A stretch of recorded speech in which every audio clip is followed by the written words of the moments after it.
बिस्मिल्लाहिर्रहमानिर्रहीम। शुरू अल्लाह के नाम से जो बड़ा मेहरबान निहायत रहम वाला है।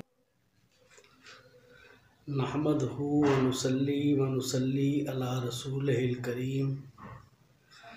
अम्मा बाद फ़अऊज़ु बिल्लाहि मिनश शैतानिर रजीम। बिस्मिल्लाहिर्रहमानिर्रहीम। अला इन्ना औलिया अल्लाहि ला खौफुन अलैहिम वला हुम यहज़नून। इन्नल्लाह व मलाइकतहु युसल्लूना अलन नबी या अय्युहल्लज़ीना आमनू सल्लू अलैहि व सल्लिमू तस्लीमा।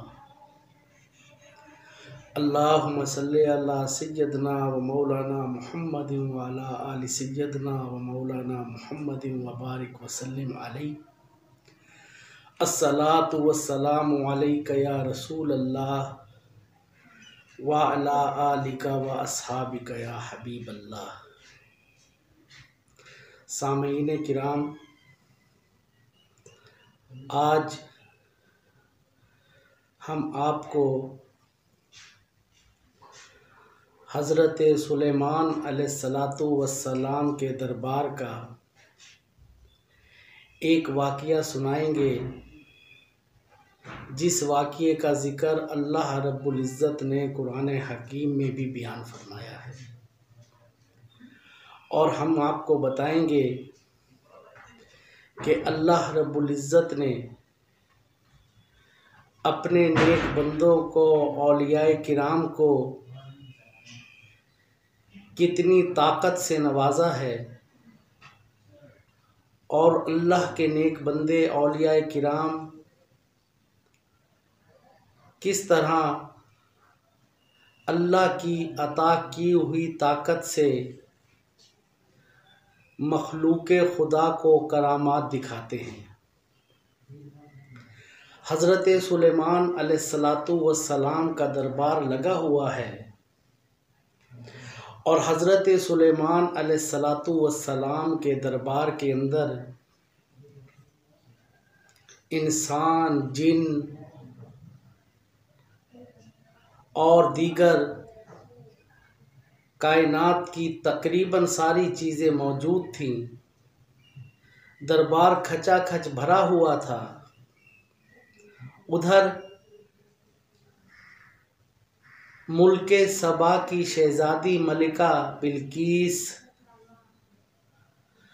अपने फ़ौजियों के साथ, अपने वज़ीरों के साथ,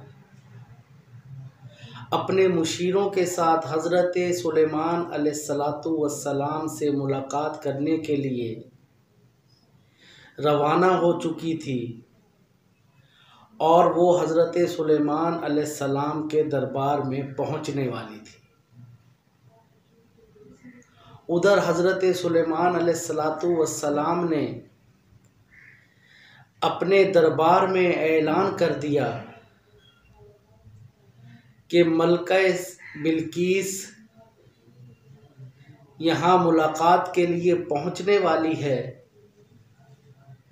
इस दरबार के अंदर कोई ऐसा शख्स है जो मलका बिल्कीस के आने से पहले उसका तख्त यहाँ पर पहुँच ले आए।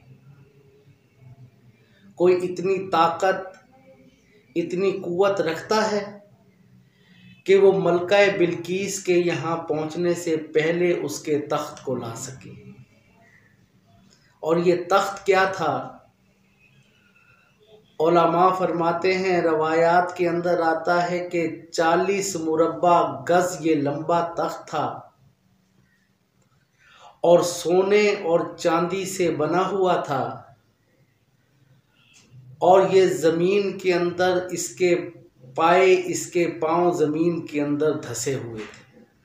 ये बहुत बड़ा तख्त था, और जिस मकाम पर ये तख्त रखा हुआ था, वो मकाम हज़रत सुलेमान अलैहिस्सलातु वस्सलाम के दरबार से 1 महीने के जाने के रास्ते पर और 1 महीने के आने के रास्ते पर मुहित था। यानी अगर कोई सफ़र करके जाए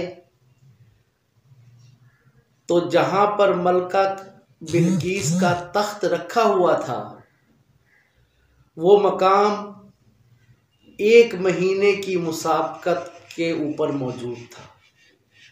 यानी 1 महीने के जाने का रास्ता था, 1 महीने के आने का रास्ता था। सुलेमान अलैहिस्सलाम अपने दरबार में ऐलान फरमा रहे हैं कि कोई है जो मलका बिल्कीस के आने से पहले उसके तख्त को यहाँ ले आए। एक जिन जो उस दरबार में मौजूद था और वो जिनों का सरदार था, नहायत अदब से खड़ा होता है, अर्ज़ करता है कि ए अल्लाह के नबी, मैं ये कुदरत रखता हूँ कि मैं वो तख्त मलका बिल्कीस के आने से पहले ले आऊँ। आपने फरमाया कि तुम कितनी देर में ले आओगे? जिन अर्ज़ करता है हजूर, आज शाम को आपका दरबार ख़त्म नहीं होगा, आपके दरबार के टाइम ख़त्म होने से पहले मैं ले आऊँगा। हज़रत सुलेमान अल्लाह के नबी इरशाद फरमाते कि नहीं, मुझे इससे भी पहले चाहिए, मैं इससे पहले मंगवाना चाहता हूँ। क्यों?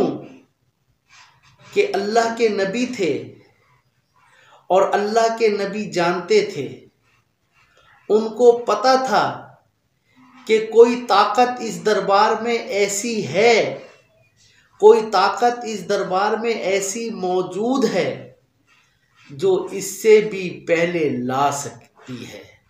इसलिए फरमाया कि मुझे इससे भी पहले चाहिए। आपने फरमाया नहीं, मुझे इससे भी पहले चाहिए। फिर आपने दरबार में इरशाद फरमाया कि कोई और है जो इससे पहले तख्त ला सके।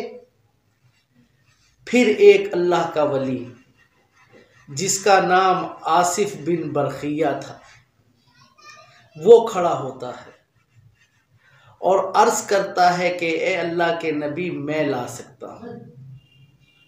सारे जिन, पूरा दरबार, सारा मजमा उस अल्लाह के वली की तरफ देखने लगा कि एक जिन जो 1 महीने के जाने का रास्ता, 1 महीने के आने का रास्ता, और वो इतना लंबा चौड़ा तख्त शाम से पहले लाने का दावा कर रहा है, और ये ना जिन है, ये तो इंसान है, ये कैसे ला सकता है? आसिफ बिन बरखिया अर्ज़ करते हैं हजूर, मैं ला सकता हूँ, इजाज़त दीजिए। आपने फरमाया कितनी देर में लाओगे? मुझे टाइम बताएं, कितनी देर में लाओगे?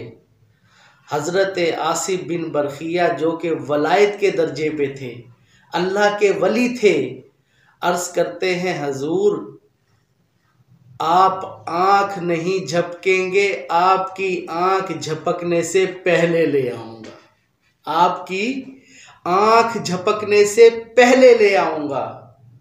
हज़रत सुलेमान अलैहिस्सलाम ने फरमाया तो ठीक है, फिर लाओ। हज़रत आसिफ बिन बरखिया ने हाथ का इशारा किया और अर्ज़ किया, हजूर लीजिए, हाजिर है, लीजिए, हाजिर है। हज़रत सुलेमान अलैहिस्सलाम ने आसिफ बिन बरखिया के हाथ की तरफ देखा तो क्या देखते हैं कि तख्त आपके सामने पड़ा हुआ था, तख्त आपके सामने पड़ा हुआ था। तो मेरे दोस्तों और बुज़ुर्गों, अंदाज़ा लगाइए कि ये अल्लाह के वली हैं, आसिफ बिन बरखिया। अल्लाह रब्बुल इज़्ज़त ने अपने औलियाए किराम को कितनी ताकत, कितनी पावर से नवाजा है। अल्लाह रब्बुल इज़्ज़त से दुआ है कि अल्लाह ताला हमें अपने नेक बंदों के नक्शे कदम पर चलाए, अपने औलियाए किराम की इज़्ज़त करने की, उनके नक्शे कदम पर चलने की तौफ़ीक अता फ़रमाए। वमा अलैना इल्लल बलाउल मुबीन।